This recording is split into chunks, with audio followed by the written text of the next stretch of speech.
Hello வணக்கம், இது உங்கள் சிவி ஜோன். எல்லாரும் எப்படி இருக்கீங்க? இப்போ பார்த்தீங்கன்னா ஒரு சம்பவம் நடக்குது. அதாவது முத்துக்குமரனை சாய்க்கிறதுக்கு பிக் பாஸ் வீட்டுக்குள்ளே அவ்வளோ பேர் கங்கணம் கட்டிகிட்டு இருப்பாங்கன்னு தெரியும். ஆனால் முதலேருந்தே ஒரு ஆள் வந்து ரொம்ப ஓவராக அதுதான் வேலையாகவே இருக்காங்க. அது ரொம்ப ஷாக்கிங்காக இருக்குது. ஏன் இந்த வேலையை பண்ணிகிட்டே இருக்காங்கன்னு. சௌந்தர்யாவுக்கு முத்து வந்துட்டு இந்த கேமை விட்டு வெளியே போகணும். அதேமாதிரி ஒரு டாஸ்க் விளாட்றாருன்னா அதில் வந்து தோக்கணும். அவருக்கு யாராவது ஹெல்ப் பண்ணுறாங்களோ அவங்க மண்டையும் கழுவணும். இதுதான் வந்துட்டு வேலையாக வச்சுட்ருக்காங்க.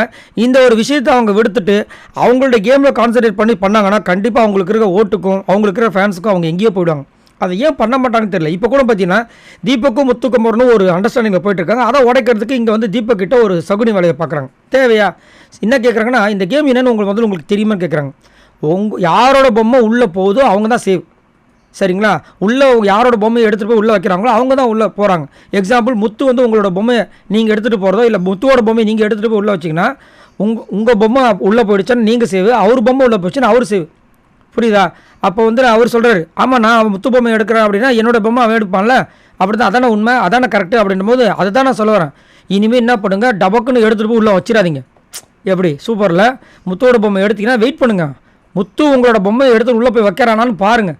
அவன் வச்சதுக்கப்புறமா எடுத்துகிட்டு போயிங்க. அதே மாதிரி நீங்கள் வேறு யாராவது இந்த கேமை விட்டு வெளியே போகணுன்னு நினச்சிங்கன்னா அவங்களோட பொம்மையை எடுத்து வெளியே நில்லுங்க. அவங்க வெளியே போய்டுவாங்க. அந்த மாதிரி பண்ணுங்கன்னும் போது இல்லை இப்போ எதுக்கு அதை யோசிச்சுக்கிட்டுன்றாரு. எப்படி வேணால் குழப்பறாங்க பாருங்கள். இப்போ எதுக்கு நம்ம அதை யோசிக்கணும்? அதுக்கு டைம் இருக்குது. இப்போதைக்கு நம்ம உள்ள அந்த கேமுக்குள்ளே சஸ்டெயின் ஆகி நிற்கணும். அதான மெயினுன்றாரு. அதுதான் நான் சொல்கிறேன். திரும்பவும் சௌந்தர்யா ஆரம்பிக்கிறாங்க. உங்கள் பொம்மை வந்துட்டு உள்ளே போகுதான்னு செக் பண்ணுங்கள். அது வரைக்கும் வெயிட் பண்ணுங்கள். மற்றவங்க பொம்மை கையில் வச்சுக்கிட்டு அதுக்கப்புறம் அந்த உள்ள பொம்மை போனதுக்கப்புறமா நீங்கள் போங்க. ஏன்னா ஆட்கள் குறைய தான் இங்கே வந்து யாருக்காக விளையாடுறாங்கன்ற உண்மையே வெளியே தெரியும். உங்களுக்காக அவர் விளையாடுறாங்கன்னு நீங்கள் நினச்சிட்டு இருக்கீங்க. ஆனால் அது கிடையாது. அதேமாதிரி இங்கே யார் வந்து ஈகோவாக விளையாடுறாங்கன்றது, ஈகோவாக இருக்காங்கன்ற விஷயங்களும் தெரியும். அதை மாதிரி புரிஞ்சுக்கங்கன்றாங்க. என்னென்னமோ சொல்கிறாங்க. அதுக்கப்புறம் வந்து இப்போ வந்து முத்து என்ன பண்ணுறாரு, அவரோட கேம் என்னன்னு பார்த்தீங்களா நீங்கள்?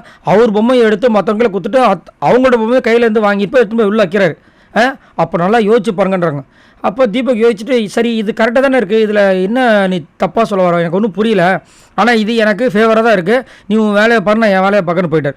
இது தேவையா உங்களுக்கு சௌந்தர்யா?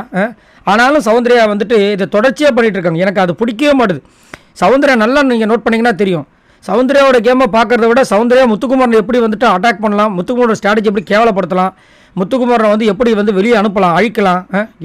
அப்பா சரி, நீங்கள் உங்களோட கருத்துக்களை சொல்லுங்கள். ஏன் இதே போக்கவே வந்துட்டு கடைபிடிச்சிட்டு இருக்காங்க? ஒரு நாள் வந்துட்டு நம்ம முத்துக்குமரன் வந்துட்டு செஸ் மாதிரி நினச்சி ஒருத்தங்களை வந்து தூக்கணும், அவங்கள தூக்கணும்னு சொன்னதுக்கு அந்த வீடு இருக்கிற பொண்ணுங்க எல்லாமே சண்டைக்கு வந்தாங்க. ஆனால் இப்போது அந்த பொண்ணுங்கள் வந்து ஒரு சில பேர் ஆண்களும் சரி எல்லாருமே இவரை வெளியே அனுப்பணும் பேசிகிட்டு இருக்காங்க. இது தப்பு இல்லையா? மறக்காமல் கமெண்ட்ஸ் பண்ணுங்கள். பாய் நண்பர்களே.